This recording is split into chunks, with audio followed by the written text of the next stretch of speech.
Kita sekarang ada di fase keempat. Segala-gala yang buruk lengkap di fase ini. Kezaliman merata di mana-mana. Keadilan begitu sulit didapatkan. Orang-orang jauh dari agama, ulama-ulama diintimidasi, diburu, difitnah, ditangkap, disiksa, bahkan dibunuh. Kemudian Islam menjadi musuh bersama.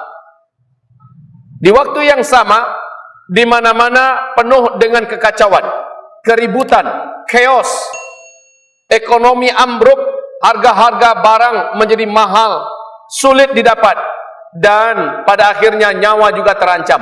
Bencana demi bencana meledak di mana-mana, baik berupa gempa, banjir, gunung meletus, angin puting beliung dan sebagainya, dan juga peperangan yang mendekat.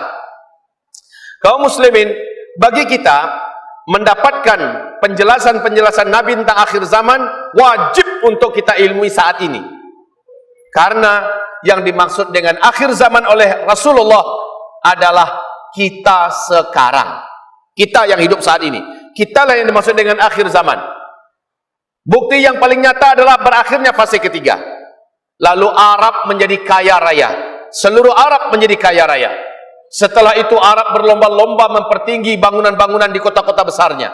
Dan setelah itu Arab menjadi brutal. Arab menjadi jahiliyah kembali. Sekarang waktunya. Sekelas Arab Saudi saja sudah Eropa seperti Eropa-Eropa yang lainnya. Dan pada saat ini kita juga menyaksikan hadis-hadis Nabi sallallahu alaihi wasallam tentang negeri Arab dituruni salju. Saat ini negeri-negeri Arab sudah mulai dibungkusi oleh salju, khususnya Arab Saudi. Kita juga menyaksikan bagaimana pada kondisi sekarang. Nabi berkata di akhir zaman akan ada tahun menjelang kiamat, hambaku terhalang melaksanakan ibadah haji dan ibadah umrah. Inilah tahun-tahunnya kita merasakan bagaimana hamba-hamba Allah, umat Nabi Muhammad, dari timur ke barat, dari utara ke selatan, tahun yang lalu dan bahkan tahun ini akan banyak yang kesulitan melaksanakan ibadah haji karena COVID-19 lah bahasanya, atau karena ada penyakit menular yang lain, atau mungkin karena kegaduhan, kekacauan dan sebagainya. Yang penting apa yang digambarkan Nabi terjadi di masa kita. Sekaranglah saatnya kita harus buka mata lebar-lebar, wahai kaum muslimin.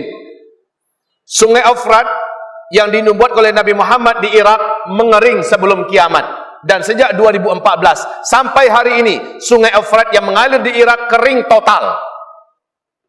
Maka siapakah yang ingin membantah bahwa ini bukan akhir zaman? Sebentar lagi masanya kita, wahai bapak-bapak sekalian, wahai hamba-hamba Allah. Pada masa ini kata Rasulullah, orang-orang yang teguh dan tegar beriman berat untuk bisa menjalankan imannya secara hak. Orang-orang yang ingin memegang Islam erat-erat bagaikan menggenggam batu bara yang menyala, panas, banyak ditentang dan dimusuhi bahkan oleh sesama muslim sendiri.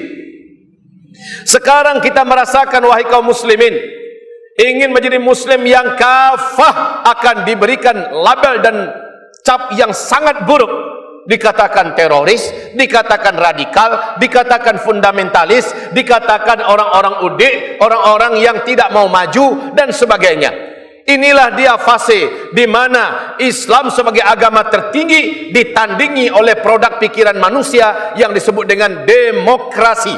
Inilah zamannya kita menyaksikan bahwa HAM lebih tinggi daripada nilai-nilai luhur agama Allah Subhanahu wa taala. Inilah saatnya liberalisme, kapitalisme, sekularisme dan berbagai macam isme mendapatkan panggung untuk disuarakan, bahkan diberi dukungan, disupport dengan dana, bahkan media pun ikut menyalurkan dan menyebarluaskan beritanya. Inna lillahi wa inna ilaihi raji'un. Inilah masa di mana kita benar-benar ada di puncak ujian.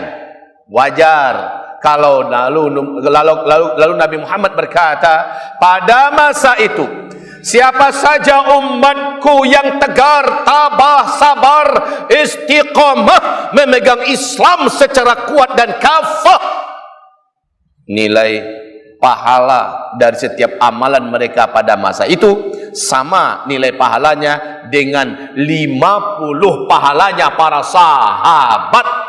Allahu Akbar.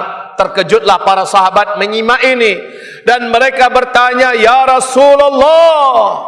Mereka ingin pastikan Apakah 50 pahala mereka itu para sahabat atau 50 orang yang ada di zaman itu? Ya Rasulullah, khamsina rajulan minna am minhum?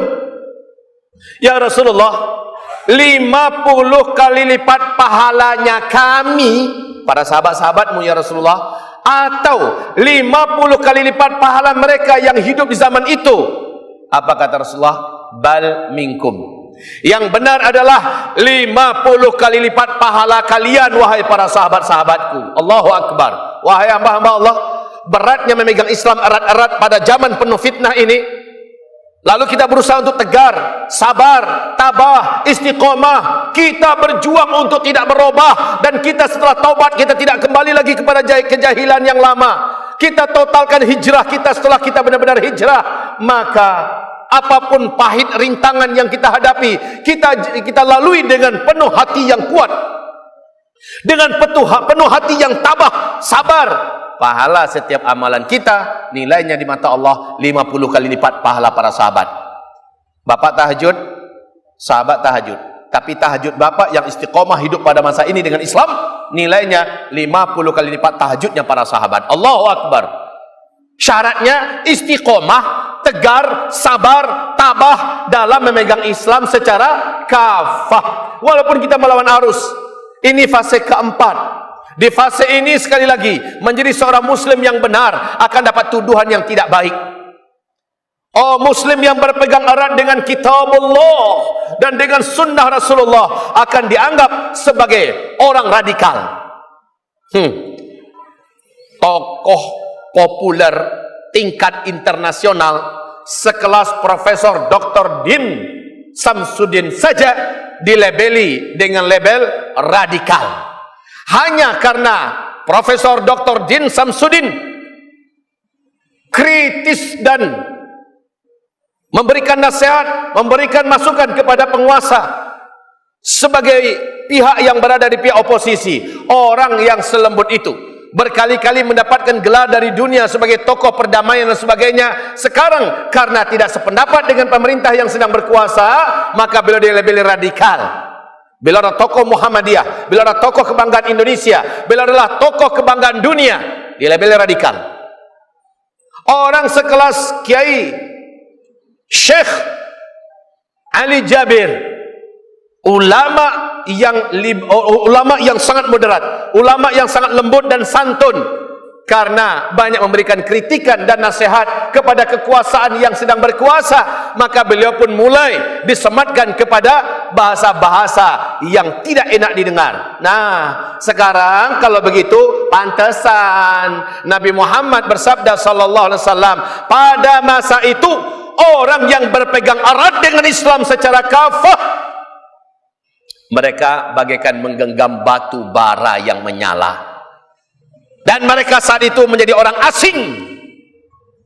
Tapi beruntunglah orang-orang yang asing pada masa itu. Para sahabat bertanya, siapa itu orang-orang yang asing ya Rasulullah? Nabi menjawab sallallahu alaihi wasallam, satu, siapa saja yang tetap berpegang erat-erat dengan Al-Quran dan sunnahku. Sementara banyak manusia dari umatku yang antara memegang dengan lepas dengan kitab dan sunnah. Kadang-kadang dipaci ariknya, kadang-kadang dilapihnya. Tapi yang berpegang erat-erat apapun yang terjadi, ujian apapun yang harus mereka hadapi, mereka tegar, tabah, sabar dan mereka istiqomah. Itulah umatku yang asing. Dan beruntunglah mereka. Mereka akan disediakan tempat yang sangat istimewa di dalam surga Allah kelak pada hari kiamat. Yang kedua, orang-orang yang asing di akhir zaman dari kalangan umatku adalah orang-orang yang yuhyuna bisunnati id amataha annas. Siapa saja yang berani menghidupkan sunnahku pada saat itu, umatku rame-rame mematikan sunnah itu, dia yang hidupkan. Itulah umatku yang asing di akhir zaman. Yang ketiga, orang-orang yang beruntung dan mereka terasing di akhir zaman, tapi mereka yang mendapatkan tempat yang termulia, di tempat yang paling istimewa di tengah-tengah surga, disebut dengan Tuba. Maka kaum muslimin, orang yang ketiga ini, mereka adalah alladzina yuslihun idza fasadan nas. Orang-orang yang kerjanya melakukan perbaikan kepada tengah-tengah manusia ketika manusia itu sedang rusak-rusaknya. Jadi dia yang bergerak, dia tinggalkan aktivitasnya sesaat, dia tinggalkan bisnisnya, dia tinggalkan kantornya, dia tinggalkan rumahnya, dia bergerak, berdakwah ke sana kemari, memperbaiki keadaan umat yang rusak. Dan dia keluarkan kantongnya, isi kantongnya, dia berkorban. Inilah umatku yang aneh di akhir zaman, tetapi mereka adalah ghuraba yang beruntung pada hari kiamat. Fatuba lil ghuraba, beruntunglah mereka-mereka yang pada saat itu dipandang aneh. Berpegang erat dengan kitabullah dan sunnah Rasul, menghidupkan sunnah Rasul ketika dimatikan manusia, dan dia adalah orang-orang yang bergerak ke tengah-tengah manusia melakukan perbaikan ketika manusia sedang dalam keadaan rusak di mana-mana. Ibaratullah, jadilah kita orang-orang ghuraba di akhir zaman. Walaupun pahit dan berat, hidup ini hanya sebentar.